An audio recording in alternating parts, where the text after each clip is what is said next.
Vamos ao nosso assunto. Essa segunda metade do programa é dedicada exclusivamente à situação internacional, dividido em dois pedaços. Nós vamos falar das tarifas de Trump, o zigue-zague, e o outro da reunião na Europa em relação à guerra da Ucrânia. Começando pelas tarifas, o presidente dos Estados Unidos, ele voltou atrás e decidiu adiar até 2 de abril a tarifas que havia anunciado de 25% sobre produtos vindos para os Estados Unidos, do Canadá e do México. Naquela ocasião, ali na frente, em 2 de abril, Trump promete anunciar novas tarifas globais e setoriais. Confira na reportagem de Mariana Giangiacomo. Depois de muita conversa entre as partes, os canadenses e americanos chegaram a um acordo sobre as taxas, que passarão a valer no dia 2 de abril. O primeiro-ministro do Canadá, Justin Trudeau, tinha prometido retaliar as decisões de Trump, irritando o americano, que insiste em falar que quer anexar o país e transformá-lo no 51º estado americano. Além de reações do governo federal, a província canadense de Ottawa anunciou tarifas de 25% sobre a exportação de energia para os estados de Michigan, Minnesota e Nova York. A região compra parte da produção energética de usinas canadenses e, mesmo com o recuo americano, essas taxas serão mantidas. Sobre as tarifas em veículos do Canadá e México, também alteradas para o dia 2 de abril, Trump afirmou que não vê possibilidade de haver um adiamento ainda maior. O republicano reforçou que os tributos sobre alumínio e aço não serão alterados e passam a valer no dia 10 de março. Trump também negociou com a presidente do México, Claudia Sheinbaum. Em tom amigável, o presidente americano afirmou que tomou a decisão em respeito a Sheinbaum. Disse que a relação entre os dois tem sido boa e que agora estão trabalhando juntos para reforçar a segurança na fronteira. Em postagem nas redes sociais, a presidente mexicana agradeceu e chamou a decisão de respeitosa. O atraso nas tarifas vale para produtos cobertos pelo acordo assinado entre Estados Unidos, Canadá e México durante o primeiro governo Trump. Claudia Sheinbaum afirmou que o tratado cobre praticamente todos os produtos vendidos aos Estados Unidos. Com a movimentação incerta sobre as taxas, consumidores americanos se tornam inseguros sobre os rumos da economia e já estão poupando mais, temendo o aumento nos preços. A expectativa dos varejistas é de que esse movimento faça com que o consumo da população cresça menos do que o esperado nesse ano. A falta de uma meta definida sobre o uso das tarifas também faz a incerteza crescer na política comercial. O índice de incerteza no setor atingiu o pico desde 1995. Isso é percebido no mercado financeiro. As reações negativas continuaram nesta quinta, com as bolsas americanas fechando em queda e o dólar perdendo força ao redor do mundo. Desde que Trump assumiu, a Nasdaq recuou 7% e a S&P caiu mais de 4%. André, a gente sabe pelas biografias do Trump e pelo comportamento dele, o quanto ele se importa com a leitura de indicadores, por exemplo, dos mercados. Os mercados têm reagido de forma, particularmente na última semana. As bolsas em Nova York registraram uma queda, uma das maiores desde a mini-crise bancária de 2 anos atrás. E é uma crise de confiança na política econômica do Trump. Então, o que me vem à mente também, nesse assunto, é um título de um livro de um historiador da Guerra Fria, o Archie Brown, um historiador inglês, cujo título do livro é O Fator Humano, The Human Factor. O Trump parece, tanto nesse governo quanto no primeiro, se sensibilizar muito pouco para o efeito de certas políticas, para além da relação pessoal que ele tem com este ou aquele líder mundial. Então, observa-se um tom muito duro com o Zelensky, por exemplo, e com a Claudia Sheinbaum, nós ainda não sabemos. Acho que precisamos de uma certa distância, um bom jornalismo para entender, de fato, essa relação. Mas ele parece muito mais aberto a negociações com ela do que, por exemplo, com o Justin Trudeau, do que com o Zelensky, porque, feito o que você falou, o feedback está aí, né? Os mercados estão reagindo, a Europa inteira está reagindo, o Canadá está reagindo, e o Trump parece, talvez, não entender, talvez ele está sendo aconselhado de que, olha, ameaçar a tarifa, depois de um tempo, não funciona, né? Porque são várias vezes que ele vem falando que vai impor tarifas, depois recua porque o mercado não gosta, porque certamente certos conselheiros falam que vai dar mal para os Estados Unidos. Então ele chega na beira do abismo e depois volta. eu acho que vai chegar um certo momento em que certos líderes vão falar que esse cara não é sério. E daí eu acho que realmente entraremos num período muito perigoso. Está muito cedo ainda. Eu acho que o Trump ainda está testando as águas, né, na política tarifária, e vamos ver como esses líderes vão reagir, porque eu acho que é isso que impulsiona muito o Trump, é a relação com outros líderes. Isso que ele está levantando, Lorival, quando ele está levantando, sem dúvida tem um peso específico forte, que é a diplomacia presidencial, a capacidade que ele tem de se entender com este ou com aquele outro que ele considere ao seu nível de capacidade de comando e decisão. Mas tem um aspecto mais generalizado que eu gostaria de chamar a sua atenção agora e ouvir o que você tem a dizer, que são milhões de agentes econômicos. E eu faço um paralelo com o Brasil. Nós passamos recentemente no Brasil com a manifestação de agentes econômicos desconfiados em relação à capacidade. Não quer dizer que isso seja um dado da realidade, mas o comportamento passa a ser. E o que a gente verifica nesses números aos quais o Trump dá atenção, bolsa sobretudo, é o agente econômico um pouco com o pé atrás e dizendo, peraí, não parece que a economia vai crescer tanto quanto se prometia.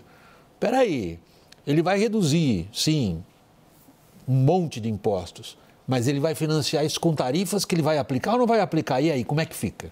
E o consumo caindo, né, tanto pela crise de confiança, quanto pelo desemprego, que está aumentando por causa das demissões em massa de funcionários públicos, né? E o empresário americano, aliás, os empresários em geral, eles não gostam de duas coisas, né? De tarifas contra setores, segmentos da economia que entram na cadeia de valor dele, né? Tarifas de importação que encarecem o produto dele, essa é uma. E a outra coisa que ele não gosta é da incerteza, né? Então, os empresários hoje estão dizendo assim, ok, a gente não gosta de tarifas, tá? Mas se você quer pôr tarifas, então coloque tarifas de uma vez. Diga quanto é essa tarifa e decida, tome a decisão, porque eu preciso saber quanto custa o meu produto, como é que eu vou vender o meu produto, como é que eu vou fabricar, como é que eu vou fazer contratos se eu não sei quanto custa o meu produto, porque uma coisa é uma tarifa de 25%, de 10%, de 15% ou zero. É totalmente diferente o preço do produto. Então, isso é o que está angustiando o mercado e levando a essas quedas. Olha, foi 1,6%, Dow Jones, 1,6% segunda-feira, 1,5% terça, 1,14% ontem e 1% hoje, quando o mercado amanheceu com a notícia do secretário de Comércio de que ia isentar o México. Ficou uma incerteza sobre o Canadá, mais tarde isentou o Canadá e mesmo assim caiu 1%. Por quê? Porque já não se trata mais do problema da tarifa em si, mas da incerteza. Até mesmo a notícia, eu pensei bem, não vou mais, vai mudar mais um mês. É isso, o mercado já não quer nem isso mais, quer dizer, ele não quer a incerteza, ele quer a incerteza menos ainda do que a tarifa hoje em dia, porque a tarifa ao menos é uma certeza. Bom, nos próximos 4 anos vai ser 25%, tá bom, então eu vou refazer minhas contas, vou mudar de segmento, vou vender minhas coisas, vender minha fábrica, eu preciso decidir o que eu vou fazer.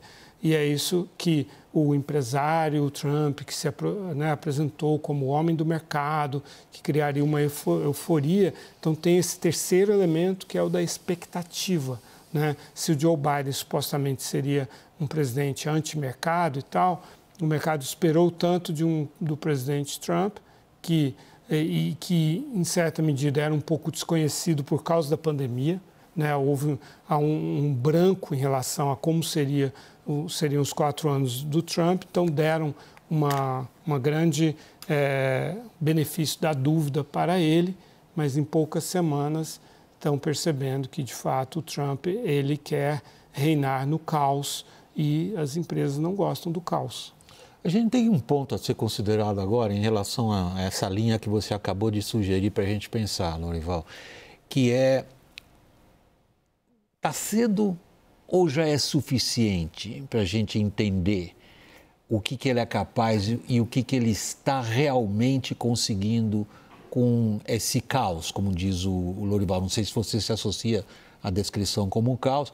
mas muitos que trabalharam junto com o Trump dizem hoje, se alguém tentar fazer qualquer sentido daqueles fluxos de coisas que saem da Casa Branca, não vai conseguir, porque aquilo é um hospício, André.